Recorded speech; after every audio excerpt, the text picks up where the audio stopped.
Magandang oras mga katiyats, meron tayong panoorin ngayon na video at bigyan ng reaksyon. Ito ang adventure ni Cara David sa pag-treasure hunting. Sa bandang Luzon ito. Ito'y merong live pointer na kanyang kinakausap at pinuntahan niya mismo ang lugar kung saan naghukay ang mga ito. Kaya ito, ating panoorin ang video. 14 na taong gulang lamang si Tatang Agon nang dumating ang gera at naging alila siya ng mga Hapon. Ang mga gumubot kang tumatag sa akin. Pinahinto kaming mag-aaral, pinatigil kami ng maestra kasi dumating na daw ang Hapon.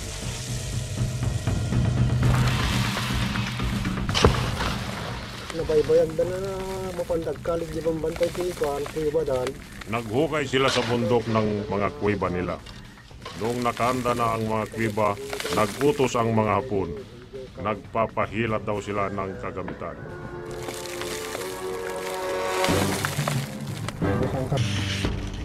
Sari-saring kahon daw ang pinabubuhat sa kanila patungo sa bundok. Ang iba may lamang bala at baril. Pero may mga kahon na silyado at labis raw ang bigat. Talo mo tita nga ora dalang taktak pa nga mga Pag hinihila, 2 kalabaw ang kailangan. Pero pag binababa na ang kahon, 3 tao ang bumubuhat sa magkabilaan. Bali 6 na tao yun. Kwento ni Tatang Ago, ingat na ingat daw ang mga Hapon sa mga misteryosong kahon. Kapag may nagtangkang silipin ang loob nito, agad na pinapatay. Sa palagay po ninyo, Amang, ano po yung ibinabaon ng mga Hapon doon sa hukay? Ay di mo mo pala data di na may bagbaga. Marami silang binabaon eh. Kakaiba ang mga kahong yun. Hindi ko alam kung ano ang laman.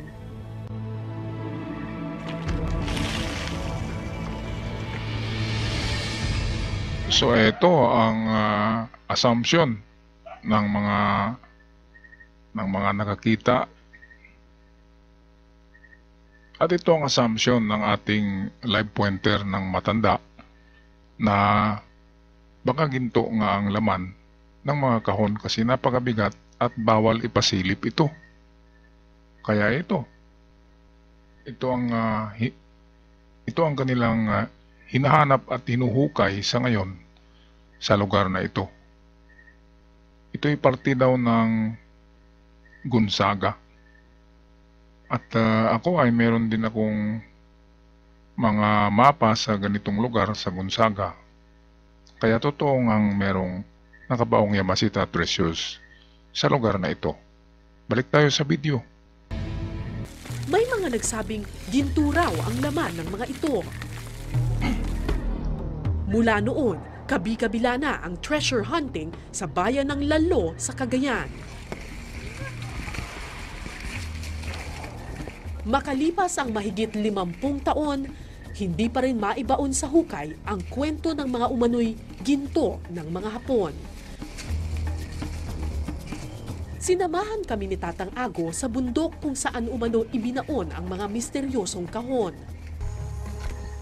Ayaw ipakita ni Ben ang kanyang mukha sa kamera dahil siya ay naghuhukay sa isang pampublikong lupain. Saan po kayo naghukay? Mas gusto ni Ben na wala na siyang kaagaw pa kung sakaling mapasa kamay daw niya ang gintong inaasam. Sa loob kayo ng kuweba naghukay? Opo, yan po kayo sila. Dahan-dahan po to. Noong taong 2000, ilang mga Amerikano raw ang bumisita at tulad ng mga magsasaka, naghukay rin daw sila. So, alin po dyan yung hinukay ng mga Amerikano? Ito po. Sarado po ito no. Ah, itong buong to sarado dati. Kaso lang may mapa po sila. May mapa sila, tapos Tapos dito, pumunta sila dito. Tinanong doon sa may-ari nito. Pumunta yung may-ari dito, tinuro. kuweba pa talaga yan ng Hapon? Hindi ba natural na kuweba lang yan? Hindi po yan. Talagang pag nabutasan niya, binutasan ng hapon niya. Pag nagtrabaho, Pilipino. Okay, so atin sagutin ang katanungan kung bakit ang mga Amerikano ay mayroong mapa ng treasures na bumabalik dito sa Pilipinas at nakipagsapalaran din. Kasi hindi naman kahit na may mapa ka ay hindi siguradong makuha mo yan, lalo na kapag malalim. Okay, ang sagot kung bakit may mapa ang mga Amerikano, yan ay dahil sa isang treasure hunter na ang pangalan ay Bob Curtis. Si Bob Curtis ay isa sa mga Amerikanong treasure hunter ni President Marcos noon. At ayon sa kwento ay ninakaw daw ni Bob Curtis ang ilan sa mga mapa na available na hinahawakan niya noon. Kinunan niya ito ng mga litrato at ginawa ng duplicate ang mga mapa na yun. Kaya nang umuwi si Bob Curtis sa Amerika ay dala-dala na yung mga litrato ng mapa at pinaprintan niya. Kaya dumami ang mapa at marami sa mga kakilala at kaibigan ni Bob Curtis ang bumalik sa Pilipinas para maghukay dahil sa dala-dala nila ang mapa ni dating Presidenteng Marcos. Kaya yan ang kwento kung bakit maraming Amerikano na may mapa na dala-dala ang bumalik sa Pilipinas. Okay, balik tayo sa ating video. Okay tayo doon. Pagkatapos malaman ng mga magsasaka dito na naghuhukay yung mga Amerikano dun sa isang kuweba doon, tapos parang may na-unearth sila na tunnel, nainganyo na yung maraming magsasaka na maghukay na rin at maghanap na rin ng mga kuweba dito. At ito yung isa na hinukay nila.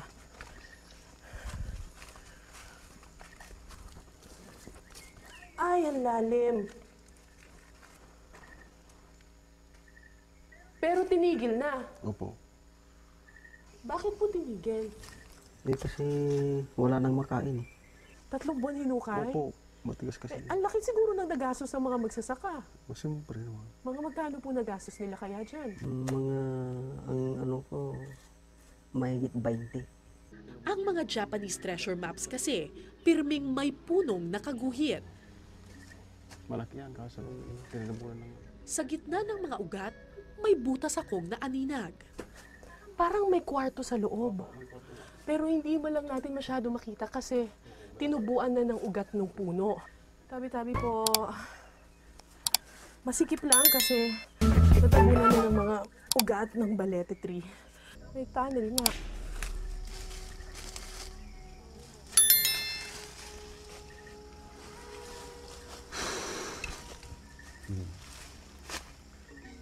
Wow. Lamig, no? Marami na akong napuntahang kuweba pero hindi ganito kalinis yung pagkakaano, gawa ng pader. Parang patag na patag no? Tapos sukat na sukat sa tao.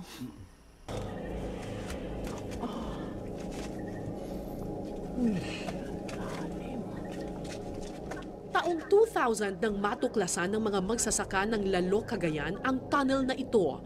Sa unang tingin, tila isang madilim na kuweba lang ang aming pinasok. May mga panigi. Okay lang ba dumiretso dyan? Pero habang lumalalim kami sa butas, lumalawak ng lumalawak ang tunnel. So kung kanina nakayuko talaga tayo, halos nakasquat, ngayon dito, pagdating dito, nakakatayo na ako. Matangkad ako, 5'5" ako So, nagsasanga-sanga siya, parang kala mo highway na merong mga iski-iskinita, no? Pinasok namin ang isang kwarto. Pero may iba na palang nagbabantay dito. Huliin ko yung yung sawa. Ano? Sawa. Ay, kung sawa? Ilaw dito, dami ilaw dito. Ano? Sawa? Oh my God, may ahas!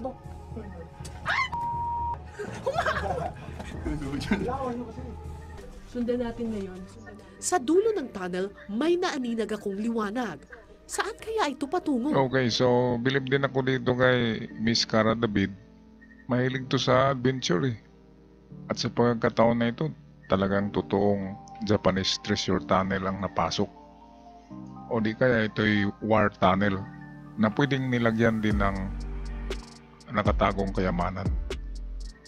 Okay, at dito makikita natin na ang lagusan pala ng tunnel na ito ay mismo ang puno ng malaking baliti.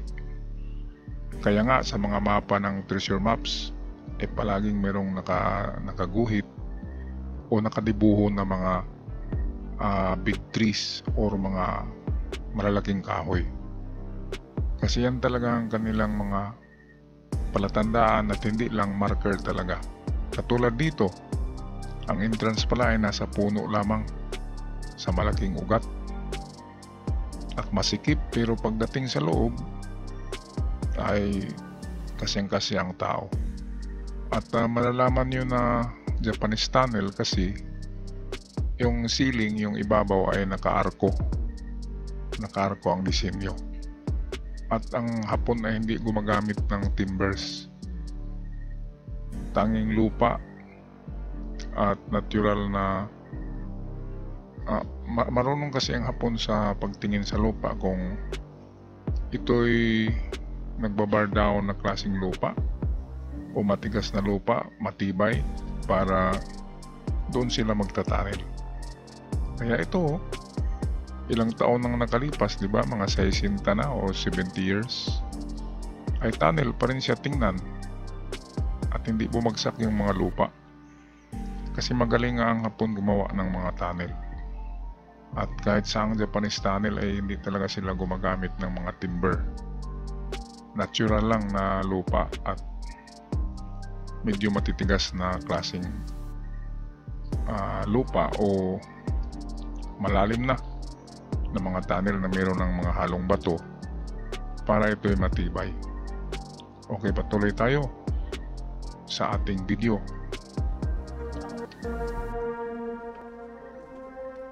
Oh my! Ito na yun! Ito yung pinasok ko kanina. So, ibig sabihin, sa ilalim ng puno ng balete, gumawa sila ng tunnel Paikot-ikot. na paikot-ikot. Sinubukan kong pasukin ang maliit na lagusan.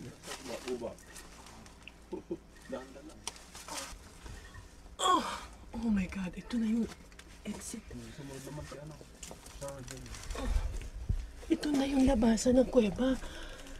Halos lamunin ako sa laki ng mga ugat. Kung di ako nagkakamali, ito rin ang higanteng puno ng balete na nakita ko kanina. Sige, subukan natin itong agyatin. I'm very sure na kung inakit ko to, lalabas ako sa... Ayan na nga, lalabas nga ako dun sa puno ng balete.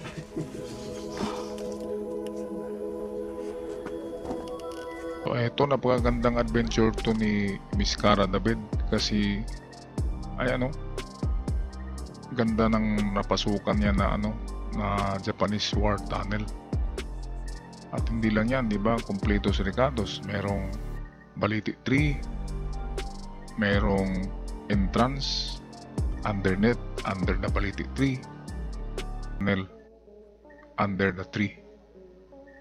Kaya nga ang mga mapa, kahit anong mapa ng Japanese, ay palaging merong kahoy. Animoy eksena sa pelikula.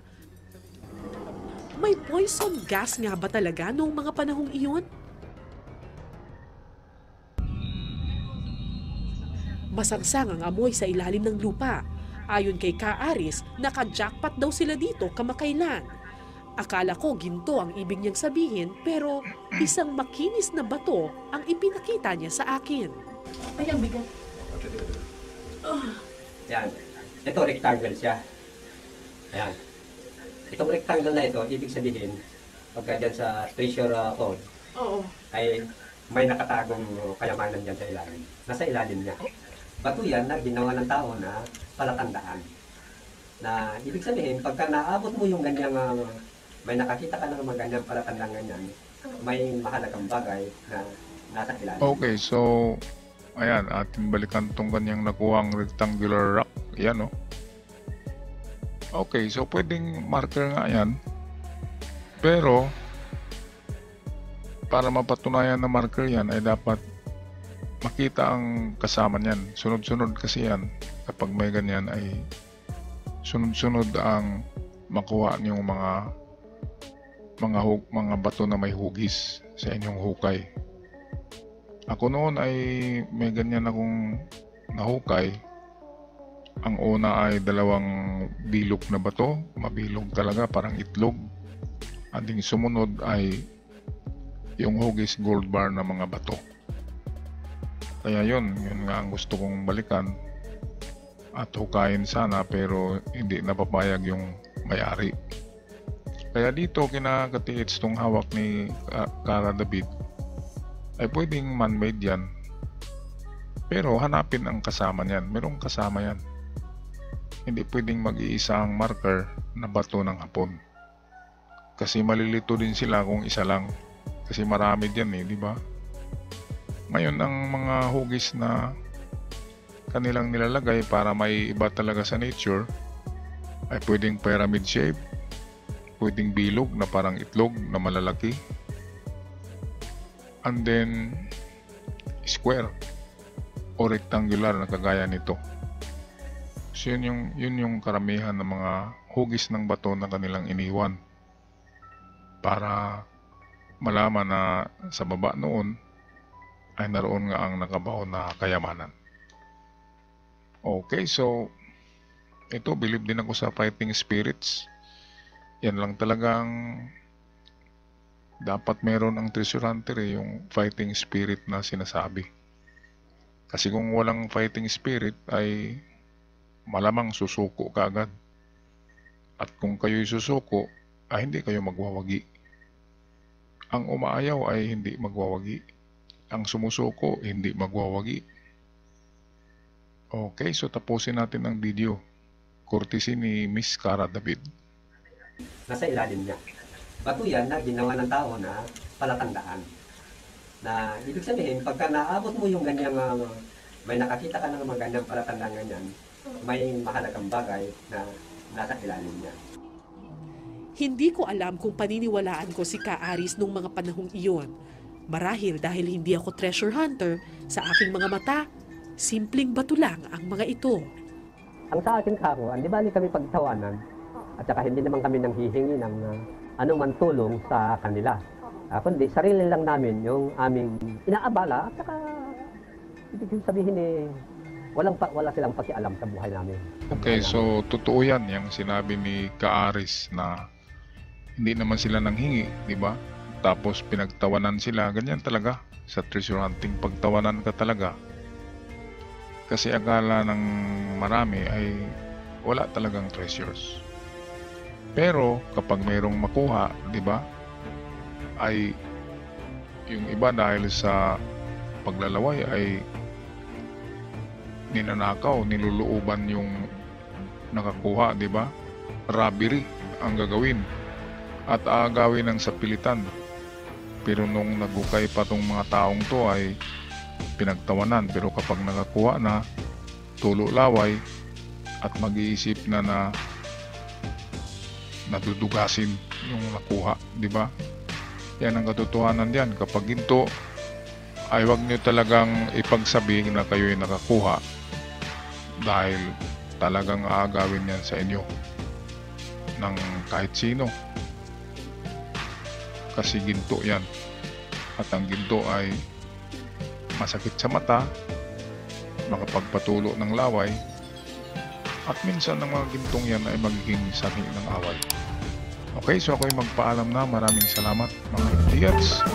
At sa mga bago pa lamang sa channel, huwag kalimutan mag-subscribe para palagi kayong updated. Hanggang sa muli, paalam!